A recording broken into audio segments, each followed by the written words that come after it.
Looking at our world from a theological perspective. This is the Theology Central podcast, making theology central. Good evening, everyone. It is Tuesday, December the 20th, 2022. It is currently 6:25 p.m. Central Time, and I'm coming to you live from the Theology Central studio located right here in Abilene, Texas, where I've been having a little bit of a pity party. Yes, I've been a little bit frustrated. You see, the last live broadcast we did, we continued to look at those things that hinder the supposed presence of God, the presence of Christ. And we were addressing an article that was posted at the Christian Post. And we've been working on that series, practicing the presence of God, hindering the presence of Christ. We've been talking about all of the issues related to that concept about the presence of God or the presence of Christ. And it's one of those situations where by the time I finished the episode, I once again felt like, did I lose the narrative? Did I lose the plot? Did I take this in a negative direction? So I just kind of walked around having a little bit of a pity party, going, man, that didn't really go very well. That was not a great broadcast. So then I start having these thoughts, you know what? Maybe that's it. Just give up for the day. Let's just forget it. And then I go downstairs. I'm like, okay, I'm going to do this. I'm going to do this. But everything I get ready to do, all I can keep thinking is get back up there, get behind that microphone. Let's have a good broadcast. Come on, you can do it. Come on, get up there. Let's have a good broadcast. You can do it, right? Because I guess I'm not smart enough to say, you know what? Your broadcasts haven't been great today, so just give up while you're ahead. I'm always like, nope, they've been bad. I'm going to keep going, and I'm just going to keep going with the idea that I'm going to do one better. But in many cases, they just get worse and worse and worse and worse and worse. So there's a high probability based off the trajectory of, I'm making fun of myself because I had a podcast episode where I could not say the word trajectory. All right. But based off the trajectory of my day, everything tells me this is going to be a really, really, really bad episode. But you know what? If you don't risk anything, you don't gain anything. So I'm going to risk it. And I know that I'm probably made a huge mistake. But here's what happened. I decided to walk up the stairs. I closed the door behind me and I walked up here to my studio. And I was thinking, what do I do? What do I do? What do I do? And I was just like, let's see, I looked around. I've got a newsletter from a Christian radio station that's got some interesting articles in it. I'm like, I could talk about that. I got Bibles, I got devotional guides, I got books, I've got theology books, and then I have just all these things saved in my notes on my iPad. And then I'm like, well, there's all these series we need to catch up on or we need to finish. And I was just like, what do I do? What do I do? I've got to pick the right subject. And in my mind, you know what's the right way to do it. You do the one that you're most comfortable with. You talk about that which you're most comfortable with. You're best prepared so that you can have a great episode so that when you walk back down the stairs, you can be like, see, 2 bad episodes, but that third one was a home run, right? Everything says that's what you do. But for me, it's like I self-sabotage myself. Instead of going with what I'm best prepared to cover, instead of going with what I'm most, ready to talk about, I'm sitting here and all of a sudden I get an email. And an email said, this is the subject line: 2 emerging idols facing the modern church.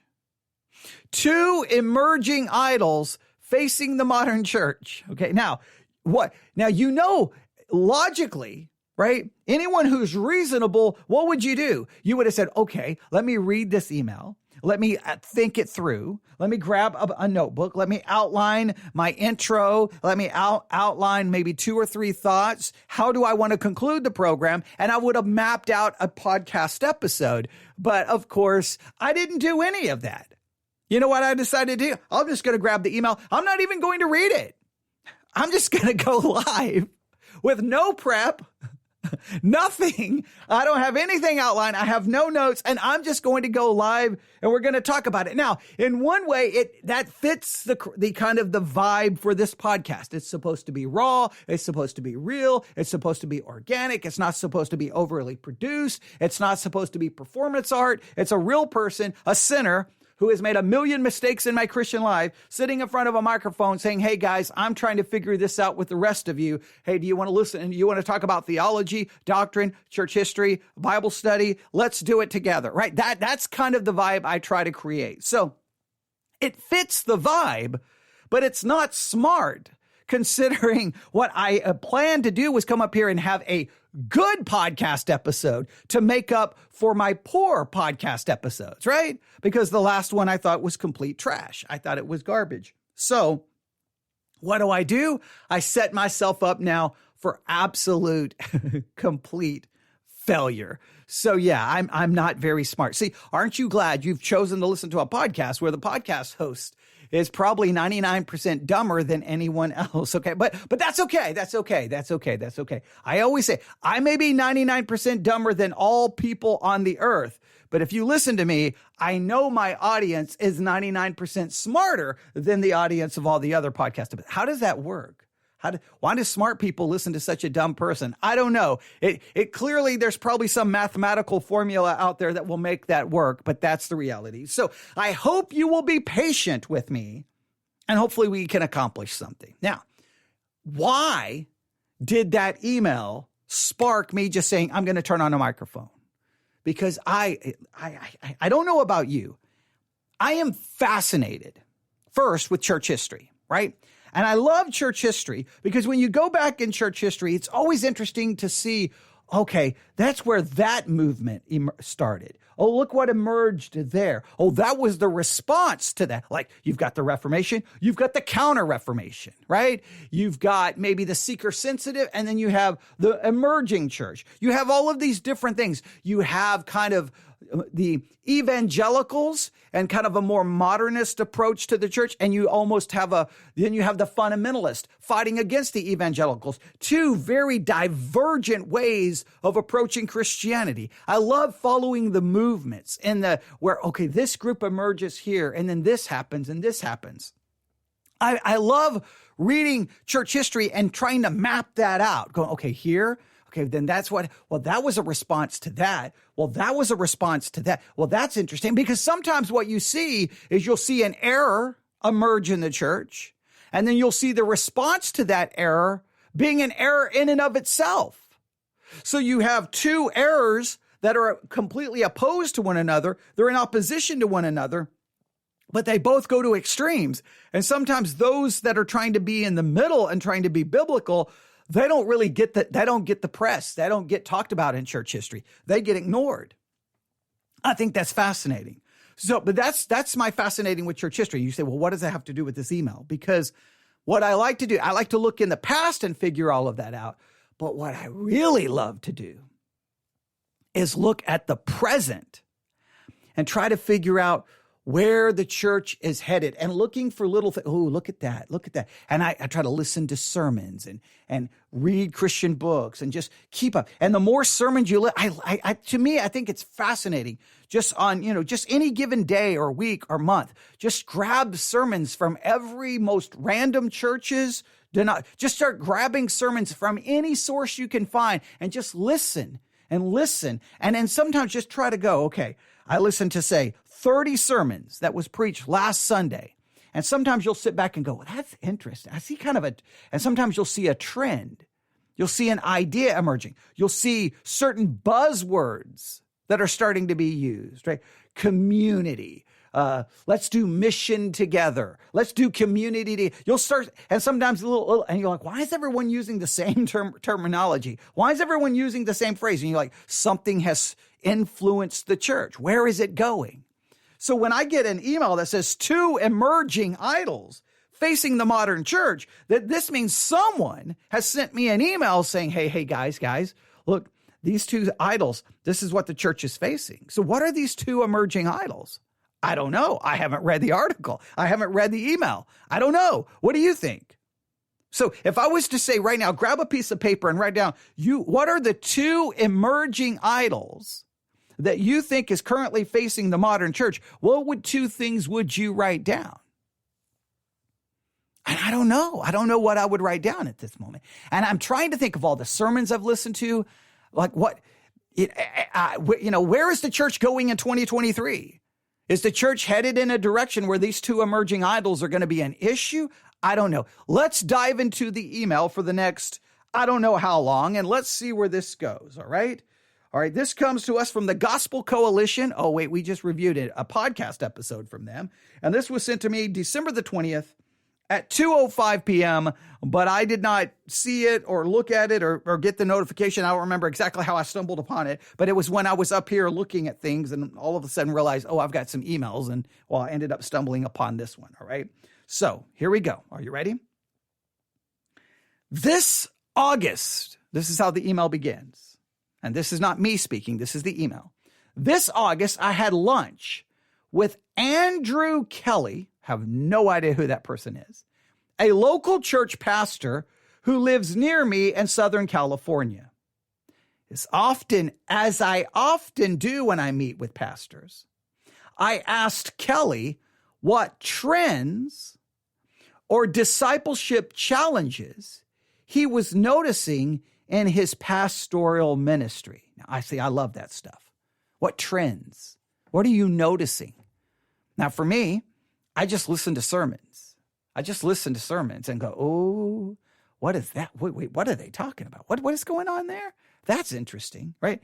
And again, sometimes you notice this. So he, in this particular case, he asked pastors, hey, what trends or discipleship challenges he was noticing in his pastoral ministry? If you were, this is just, I don't know how much you pay attention to what's going on in the church, but if you do pay attention, what do you think is the trends that emerged within the church in 2022? What do you think?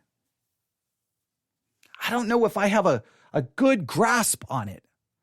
I think we've been watching the church in a post-COVID, and I say post-COVID, the church for the most part has moved on past COVID, has moved on past it. All of the controversy, I think the church for the most part has moved on past it. Those who are meeting to make a point, they've moved on. That's over. That's old news. Those who felt that they needed to take certain precautions, I think everyone's moved on past it, and we're dealing with the long-term consequences of it, right? Whatever those long-term consequences are. I think there's a lot to that. There's a lot we could say, but I always love to get your feedback. newsif@yahoo.com, newsif@yahoo.com. I would love to get your thoughts on what you think are the trends that emerged within the church. What trends what happened in your church in 2022? Any major change of direction? Any new concepts entering in? So he asked this pastor what trends or discipleship challenges he was noticing in his pastoral ministry. His answer launched us into a fascinating conversation about, and I quote, hustle culture. Joe Rogan, Ryan Holiday. Well, that's interesting. That's real interesting. And hang on, let me see here. I'm going to look at something really quick. Just give me a second. I'm going to look at something.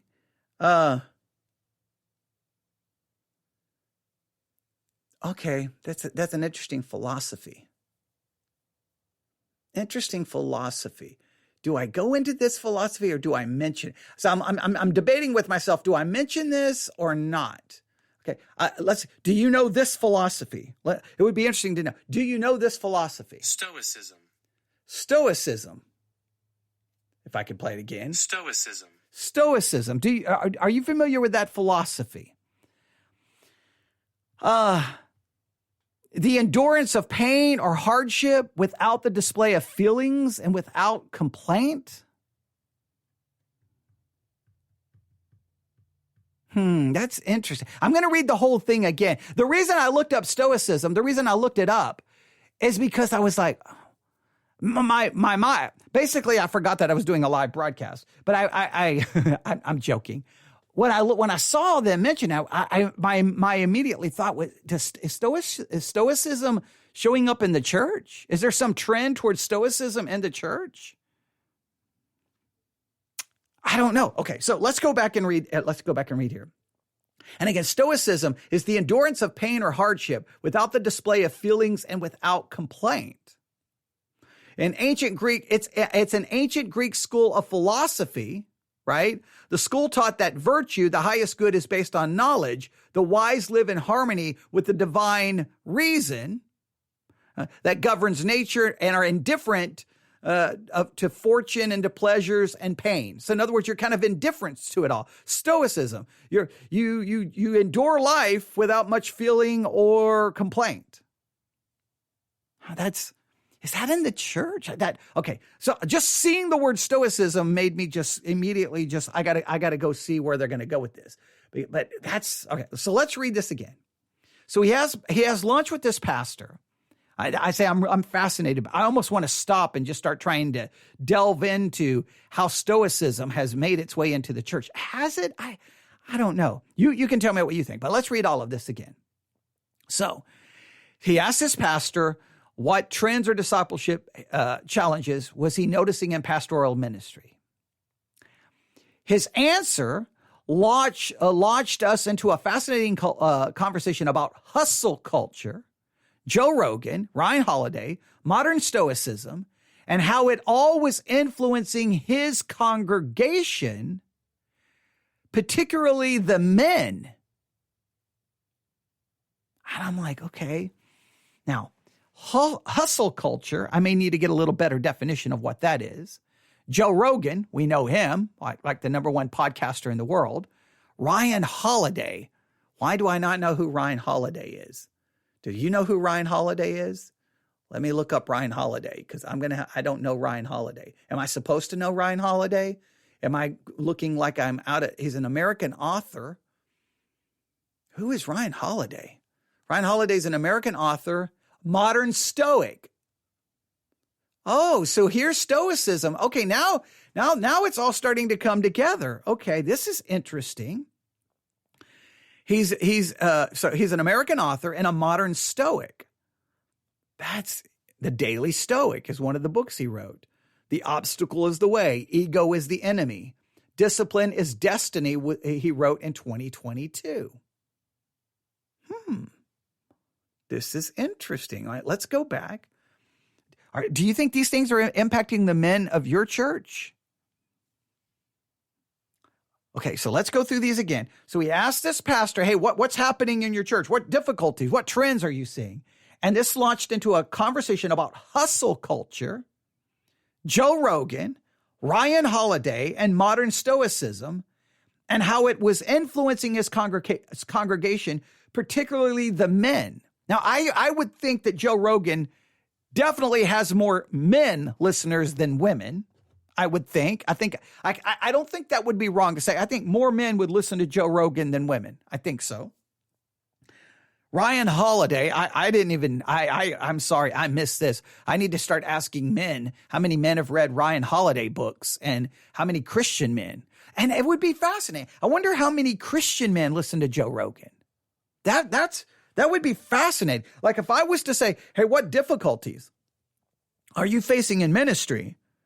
I don't know if Joe Rogan would even make a list of 9,000. Like when I say Joe Rogan is an issue, do you think Joe Rogan is influential to the minds of Christian men? This is a fascinating and Stoicism. A modern Stoic, Ryan Holiday, is he influencing Christian men? Do you think Stoicism as a philosophy is? A couple of months later, I worked with Kelly and another pastor, Corey Brock, on an article they co-authored for TGC exploring this topic, how comfort culture and hustle ideology fill the meaning gap. Now, this, we definitely got to look at the article. But I am fascinated by the things that are listed here. I mean, this is from a Christian ministry. And they're like, hey, here's what's facing the men in the church. Hustle culture, Joe Rogan, Ryan Holiday, and modern stoicism. We've got to explore this. And then they wrote an article, how comfort culture and hustle ideology fill the meaning gap. Now they go to promote themselves. This article is a great example of why we do what we do at the Gospel Coalition and how we do what we do. First, the why. At the Gospel Coalition, we seek to apply timeless gospel truth to timely cultural issues in hopes of serving the church.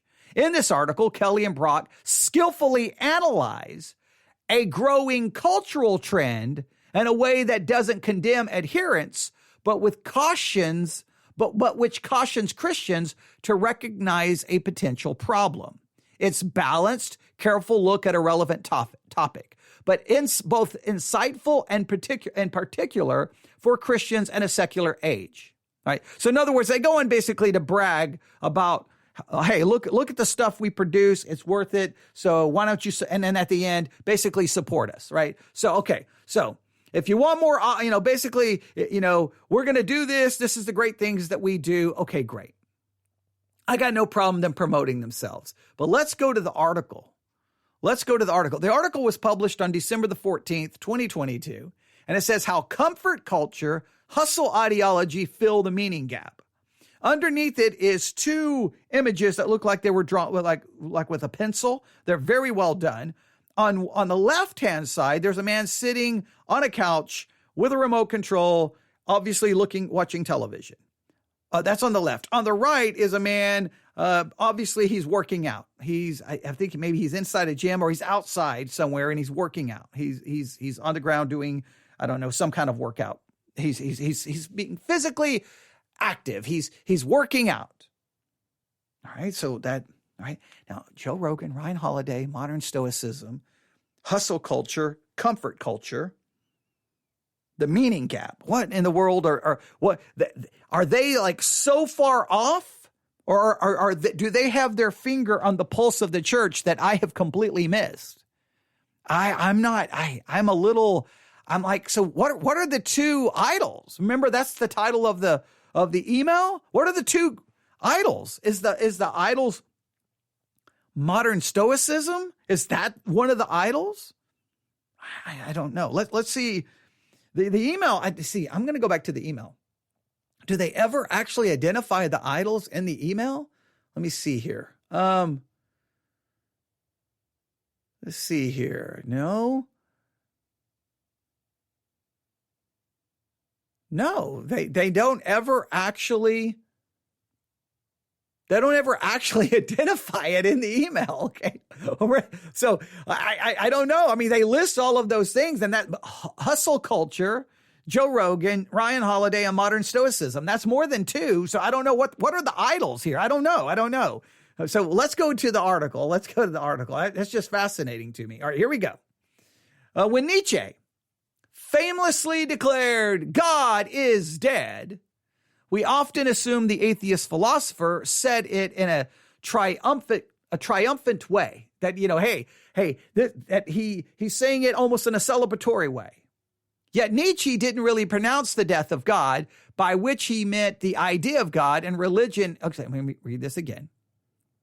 Yet Nietzsche didn't really pronounce the death of God, by which he meant the idea of God and religion had died following the triumph of reason and science, as a wholesale victory. In other words, he didn't necessarily say it in a triumphant way.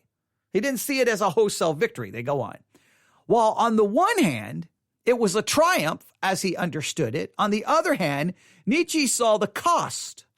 Our entire European morality, Nietzsche prophesied, a dark time to follow, a process of crumbling and terror where there would be no reason to be moral. He predicted a post-God world would result not only in the loss of Christian morality, but also in a descent into meaninglessness and the breakdown of a unified sense of self, identity, and purpose. okay, this is getting interesting. Now, we got to be very careful here. We got to be very careful here. I do not know where the article is going. Remember, this is all happening in real time. This is not produced. This is not planned out. So I hope you love this approach. But I want to be very careful here. If you go back and listen to what we talked about on Sunday at Victory Baptist Church and our 3 messages on law and gospel, understanding law and gospel part 40, part 41, and part 42, you really need to go back and listen to those 3 hours of teaching, right? One is around 30-something minutes, about 35, 40 minutes. Sunday school got cut way short. Then on Sunday morning, we picked up the topic. We went an hour and 18 minutes. I know I went way long Sunday. That's because someone asked a very important question at the end. And then Sunday night was about an hour. So still it turns into close to 3 hours. And I made a very important point. And this is very, very important. If we get the order of law and gospel wrong, right? If we get the order wrong, then what happens? If we preach gospel before we preach the law, we turn the gospel into a solution for something it was never designed to fix. If you preach the gospel, right, before you preach the law, well, then the gospel you're preaching has to be a solution for something, and clearly it can't be a solution for your sin because you didn't preach the law. You have to preach the law first because that shows people their sin. Then you offer the gospel. The gospel is a solution to the fact that we have broken the law of God. We are condemned by it and we are sinners. The gospel is a message to save people from their sins. But so many times in the church, we may mention sins a little bit, but the gospel is more presented as a solution to everything other than sin. That the gospel is there to solve the problem of, meaninglessness. That it's the gospel is there to solve the problem of not having a purpose, or depression, or discouragement, or loneliness, or sadness, or it will give us a moral system. It'll give us morality. Sometimes the gospel is presented as a solution for everything other than what it came to actually solve, which is the fact that we're sinners. This is a very important concept. So this article is scaring me a little bit, right? They're like, here's Nietzsche. Nietzsche says, hey, God is dead. He doesn't say it in a triumphant way. Even though he sees it as a victory in one hand, he realizes that once God is dead in society, in other words, and when he talks about the God being dead, he's talking about the idea of God in religion, that it is dead. And he says, now what's going to follow that? Nietzsche, in a sense, Nietzsche, however you would like to pronounce it, he in a sense prophesies, hey, that what's coming is going to be bad. It's not going to be good, because once the idea of God is dead, once religion is gone, there's going to be unintended consequences that hits the world. And this is what he prophesied. Nietzsche prophesied a dark time is going to follow, a process of crumbling and terror where there would be no reason to be moral. In other words, you could try to have morality, but you would have no reason for said morality, and which we've watched this unfold perfectly within society. Just think of this.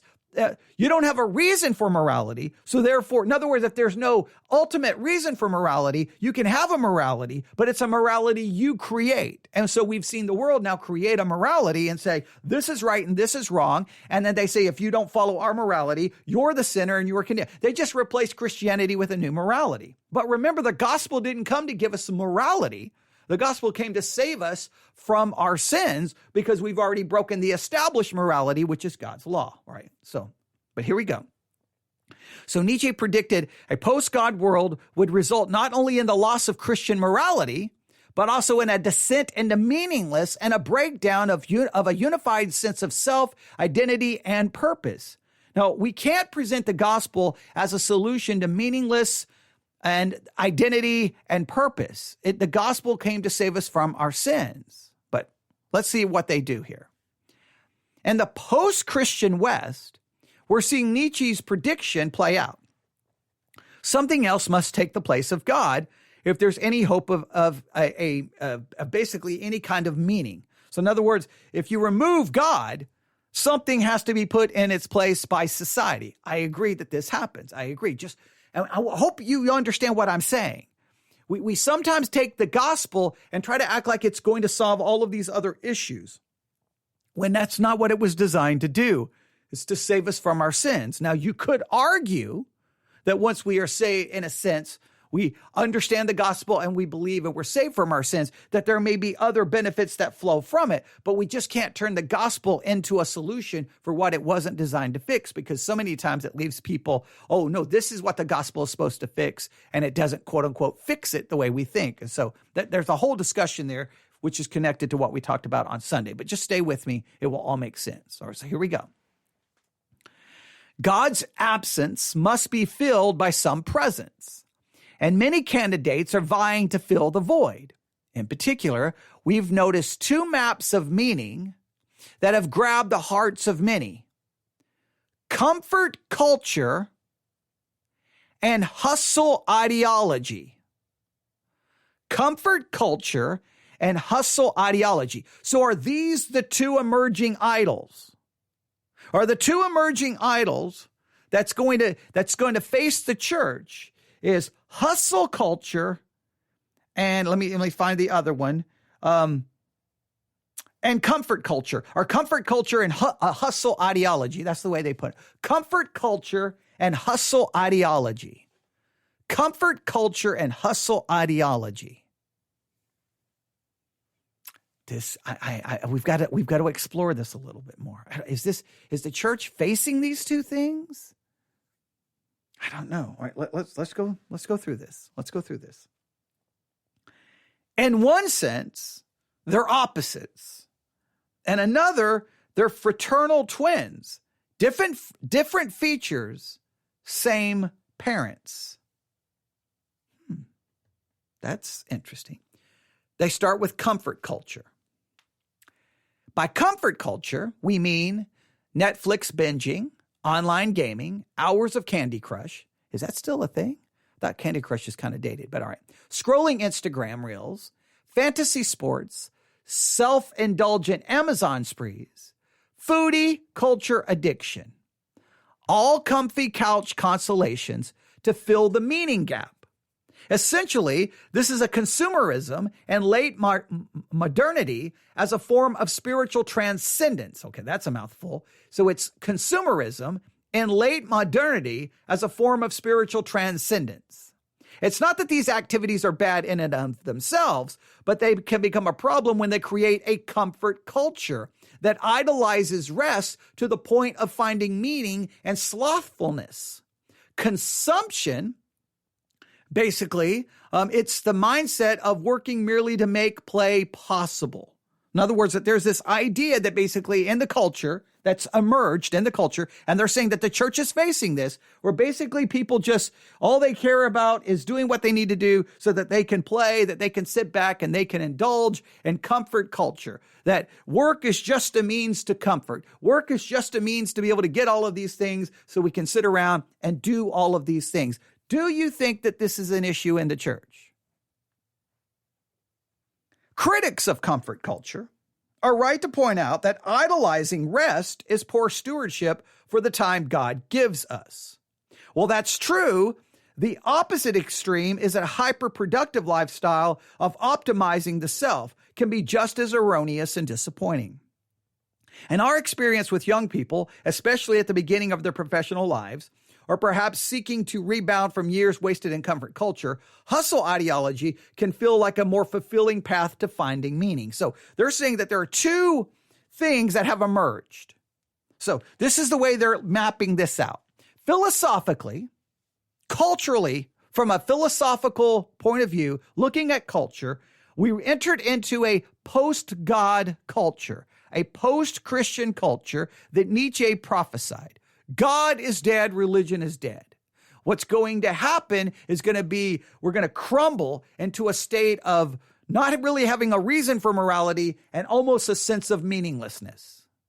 So we have to replace God with something. So we replace God with our own sense of morality, which we've seen, and a lot of people become moral crusaders. They become evangelists, social justice, or whatever they're fighting for, Or it can be we replace God with politics, whether conservative or liberal. That's what I've always been talking about. That's what I've been warning the church about.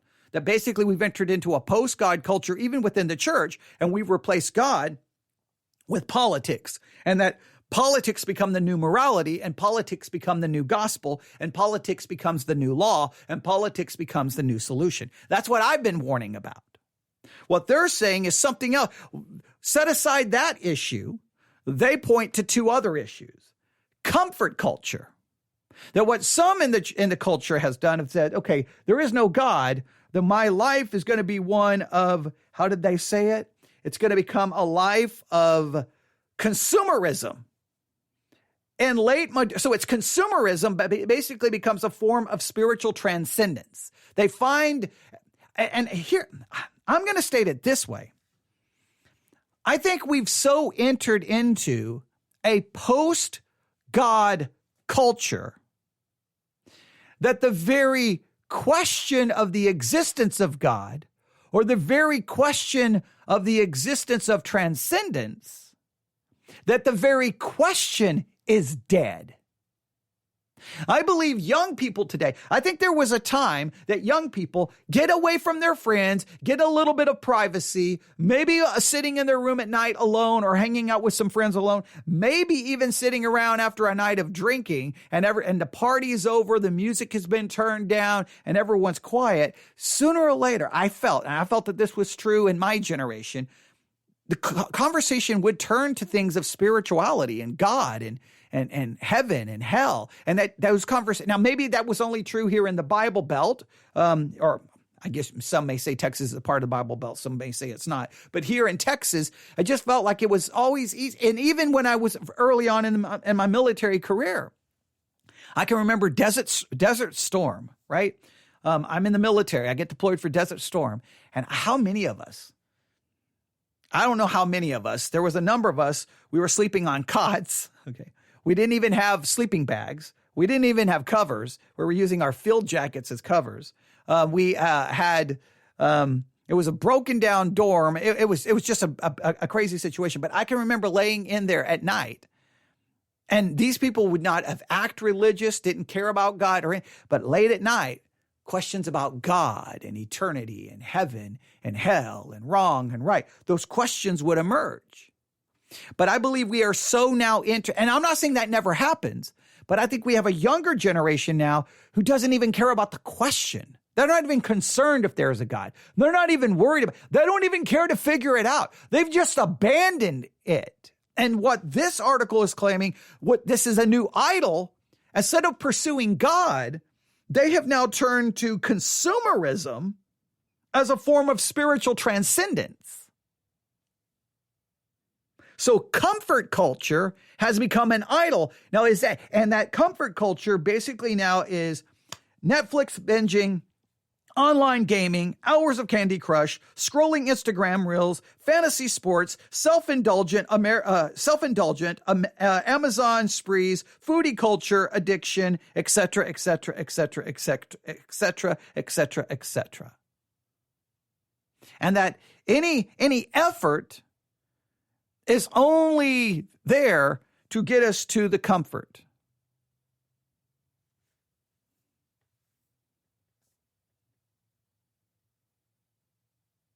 I wonder if that is.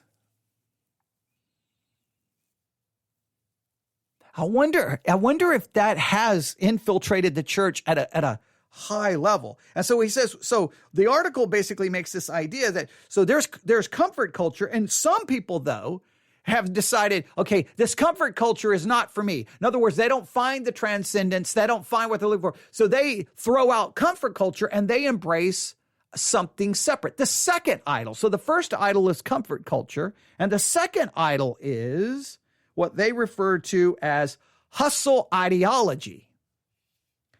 Now, if you doubt the prevalence of hustle and grind ideology in today's world, consider how many people listen to the Joe Rogan Experience. The show has over 13 million subscribers and billions of views. Billions with a B. Although Rogan covers an extremely wide range of topics, from martial arts to alternative medicine to alien spacecraft, there's a strong thread that runs through the show about working hard, challenge yourself, never giving up, grinding until you win. Rogan's massive influence, particularly among young men, speaks to the appeal of this increasingly popular map of meaning. So you either have comfort culture or you have the hustle and grind Joe Rogan. Now, once again, it's interesting that this is like, hey, these pastors are like, man, this is the stuff that's infiltrating our church.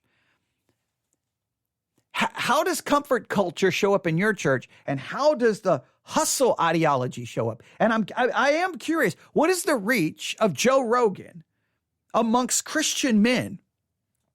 I just can't see too many Christian women listening to Joe Rogan. I could be wrong. Maybe that's a sexist way of thinking, but I don't see it.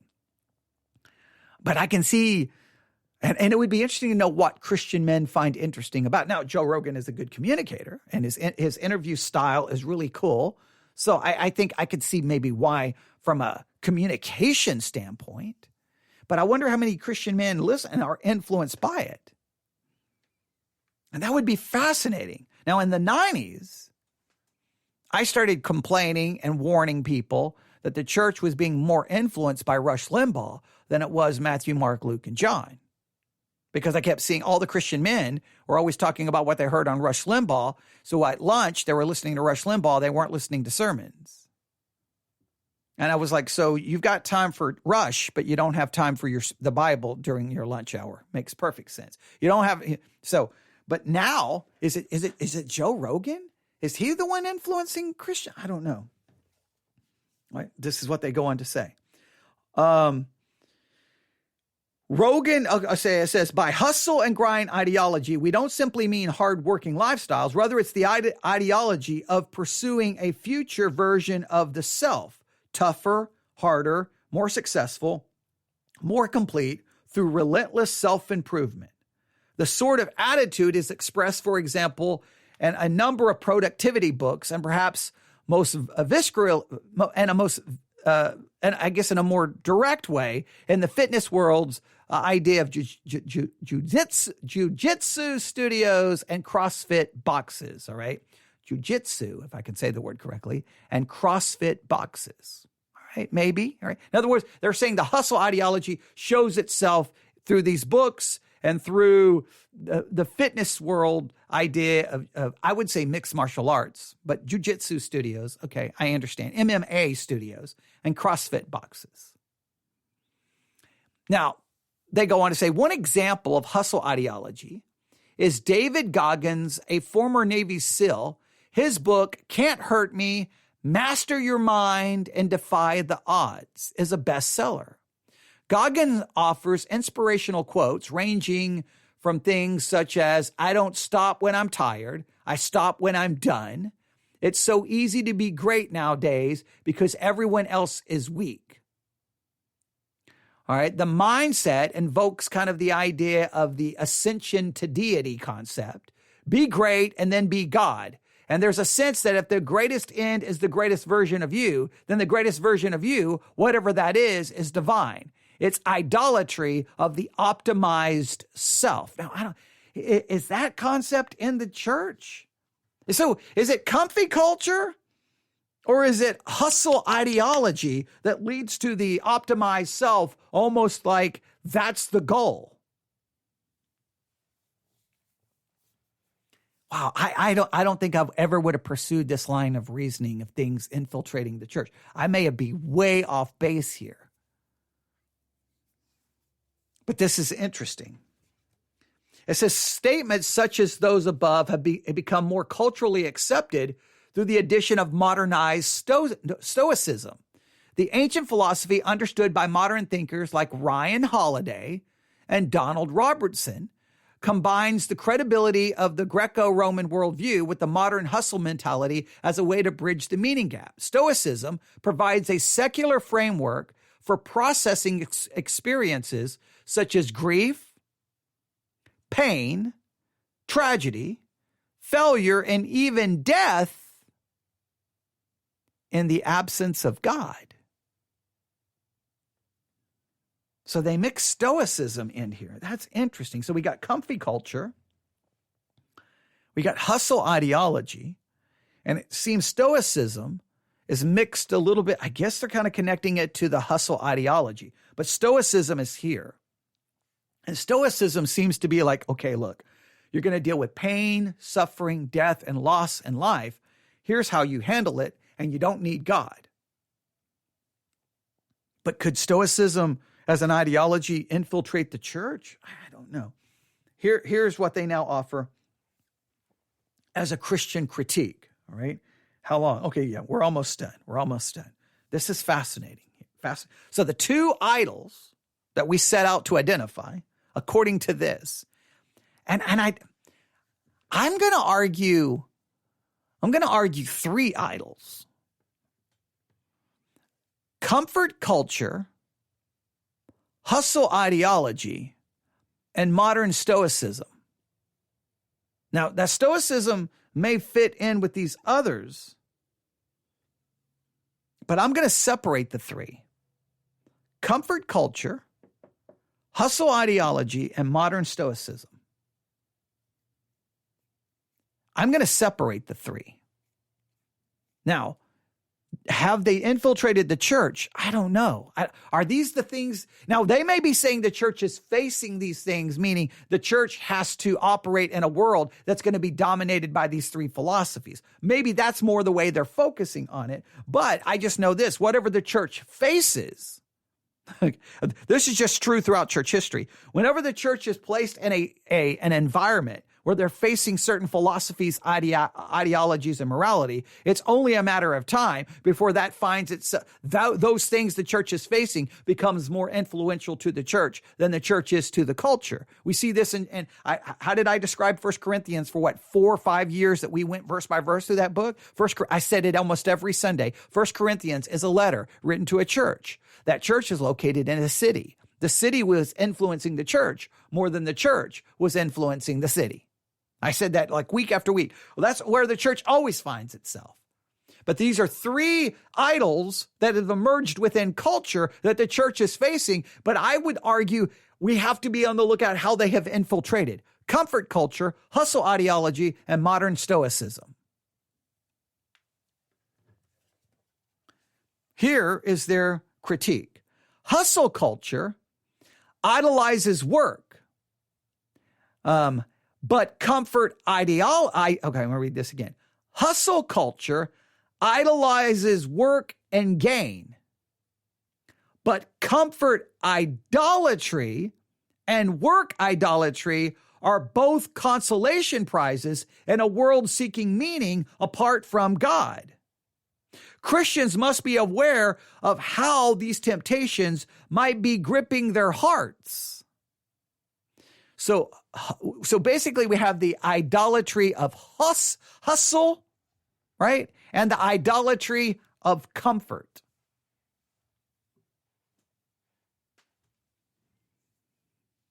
I don't think this is new.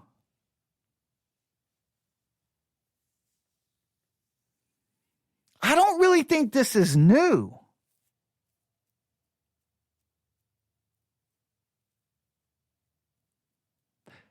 Sin, in its very essence, it's always about the exaltation of the I, of the self. Remember, that's how I always define sin. Sin is the exaltation of the I, right? Of the individual, of the self. And self always pursues comfort and personal gain, power, fame, recognition, money, and apart from God. I don't think this is new. I don't think these idols are new. I'm rejecting this. I don't think that these are new things. I would challenge you to do this. Think from Genesis and go to Revelation. Do you not see throughout the Bible, you see individuals who pursue comfort, pleasure, right? They pursue pleasure and comfort. And why? Because, they want to please self. They want to satisfy self. And they seek that pleasure, they seek that satisfaction apart from God. That's always been the case, right? Oh, I want that. That looks good. That feels good. That will give me pleasure. That will give me satisfaction. And so we pursue it apart from God. Even Christians, Christians are just the same sinful nature is inside of us. We do the same thing. And then on the other side, at the same time, you may have those who are pursuing comfort, pleasure, right? Apart from God. You have those who pursue hard work and gain and position and power and prestige and material wealth. And they will apart from God. Now, here's what happens to Christianity. And I think this is important. What Christians do is we take these concepts of comfort culture and hustle ideology, that's the terms they're using, and we try to spiritualize them, Christianize them, so that we can almost use God as a justification for pursuing these things and getting these things.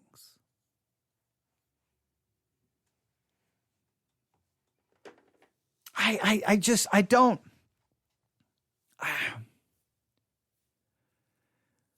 don't know that. So they say hustle culture idolizes work and gains. But comfort idolatry and work idolatry are both consolation prizes in a world seeking meaning apart from God. Christians must be aware of how these ubiquitous temptations might be gripping their hearts. We recognize God's good gifts in things like quality films and gaming, working hard, and working out. And yet our daily patterns, if Christ hasn't conquered our schedule, will naturally drift towards the norms of the subculture near us. For some, what's easy, chasing comfort, and for others, what's hard, optimizing the ideal self, binge streaming and binge lifting might seem like opposites, but they're both examples of how good gifts can become idols. False religions are hard to pinpoint when they're wrapped up in the same and some of the most obvious common grace gifts of God. That's why Christians must be especially sensitive to the hold these idols can have on their hearts and those of their brothers and sisters in the faith. Enjoy the common graces of God, but don't idolize the entertained self or the optimized self, both gods, end in meaninglessness. In theory, Christians know Nietzsche was wrong to pronounce God as dead. And yet, when we live as though our comfort or self-optimization are the ultimate sources of meaning, we inadvertently prove Nietzsche's point. Even if our secular neighbors seek to fill the meaning void in these unsatisfying places, Christians should double down on committing themselves to the truly satisfying source of meaning: Scripture, church, community, worship, prayer, and an outward focus posture of loving God and neighbor, the rhythms of the Christian life. When the false promises of consumer comfort leave our neighbors wanting and hustle culture leave them weary, we should be ready to welcome them in. Let's embrace the pilgrims of a Nietzschean world, pointing them to the one who offers freeing truth, lifted burdens, and life everlasting. So in a roundabout way, they return to the two idols. They hint at three. They kind of merge I'm still going to keep it as three distinct idols that they say are facing the modern church: comfort culture, hustle ideology, and modern stoicism.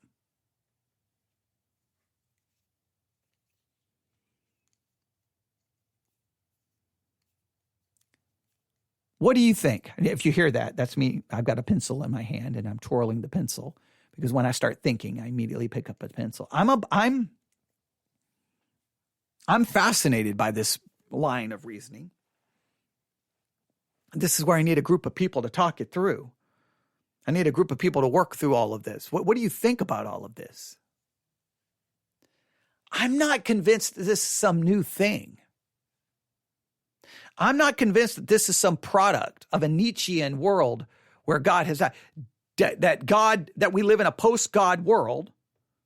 All of this collapsed, and now we're seeking meaning. And I think our sinful nature has always pursued comfort and hustle, or comfort and working to gain, to get position, power, prestige.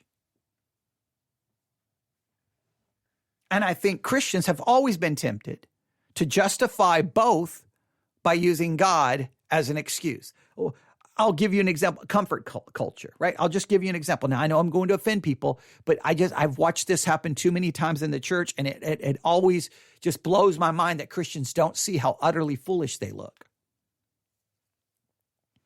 If your church on a Sunday night wants to get together and have an ice cream social, a potluck, pizza, hot dogs, burgers, I don't care what you're doing, and you want to get together and you just want to hang out, talk about the weather, talk about football, talk about your work, whatever people get together and talk about, while you're shoving large amounts of food down your throat, I got no problem with that. Here's what I got a problem. When you try to say that what you're doing is fellowship, and you try to act like it's something spiritual, and if you don't show up to the fellowship, there's something wrong with your Christian life. You're the problem, because good Christians would want to skip church on Sunday to get together to talk about the weather while we're shoving food down our throats. Now, to me, if you want to do that, fine. But you know what you say? Hey, you know what? We don't want to listen to a sermon tonight. You know what? We don't want to go to church tonight. We're going to get together and have a potluck, and we're going to but don't call it fellowship. Call it a get together where we shove large amounts of food down our throat and have fun. Just call it that. But see, we have to spiritualize it. We have to spiritualize it. Because if we spiritualize it, then we feel justified, right? We feel justified. And then we can try, I'm going to work out. I'm going to get my body in shape. And we'll say, because the body, it's the temple of God, and I should preserve it and be a good steward of it. All right, yeah, you could say that, but in many cases you're doing it because you want to look good. Because you want to, it's more about you. See, we can always take God and justify hustle ideology. Oh, I got to get that job. See, because if I get that job, I'll better support my family. And it's my job as a Christian man to do that.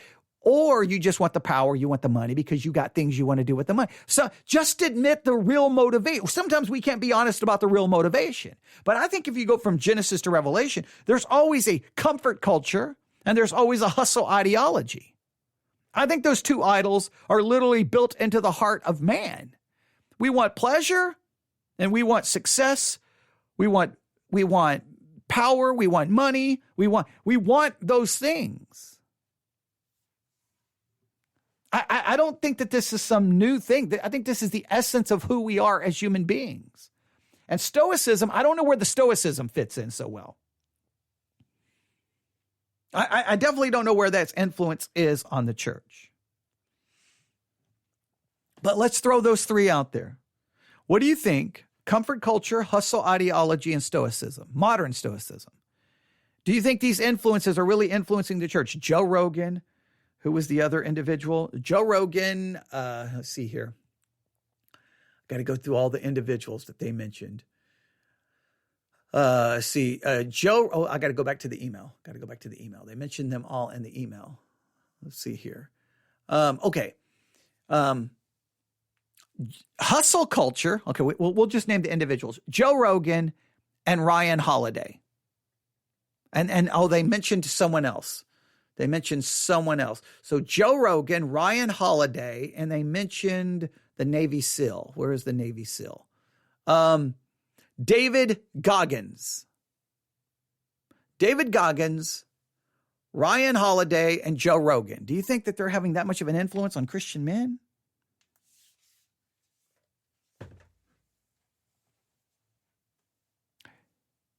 Where do you think the church is headed? What do you think the idols the church is facing? And what's your thoughts on these three? Comfort culture, hustle ideology, and modern day Stoicism. When I saw the Stoicism, I really had to stop. And you can still tell, I'm still struggling, do I include it or not? Because when I read it, I was like, modern Stoicism. And then they have the Ryan Holiday, and he's a modern Stoic. And I'm like, okay. So I had to literally look up Stoicism to make sure I was understanding it correctly. I was like, what? Stoicism? Is that the philosophy I learned in philosophy? I had to just look it up to verify, like, wait, where is this going? And there it is, Stoicism. And I'm like, no, I don't know about that. But there you go. So 59 minutes and 40 seconds. I set out unsure of what I was going to do and if I should do it. I've reached the end, and once again, I don't feel like I necessarily hit a home run. Don't even know if I hit a double. Don't even know if I hit a single. Yeah, baseball terminology. But I do know I was standing at the plate taking swings. So hopefully I've produced something here of value tonight. I should have given you plenty to discuss and talk about. Now if we're going to complete the circle, you got to do your part. So talk to me. newsif@yahoo.com. newsif@yahoo.com. That's newsif@yahoo.com. Or if you're in the Discord channel, come on, let me know what you think. All right, we'll stop. I wish I had some dramatic conclusion for you, but that's where the article stops. That's where I will leave it. Now it's up to you to talk about it if you so do so, or maybe you're not interested in this and I understand. All right. Thank you for listening. Everyone have a wonderful night. Maybe we'll do a late night episode. I don't know if we're going to do a late night episode because I haven't slept in forever. So I may try to get some sleep today. I don't know. Who knows? Who knows what I'll do? But if I feel right now I'm hyped up on 5-hour energy, so right now I'm all, ready to go. I'm ready to, but I'm going to take a break. And if I feel like it, I'll come back and we'll do something else tonight. Sounds good? All right. Everyone have a wonderful evening. God bless.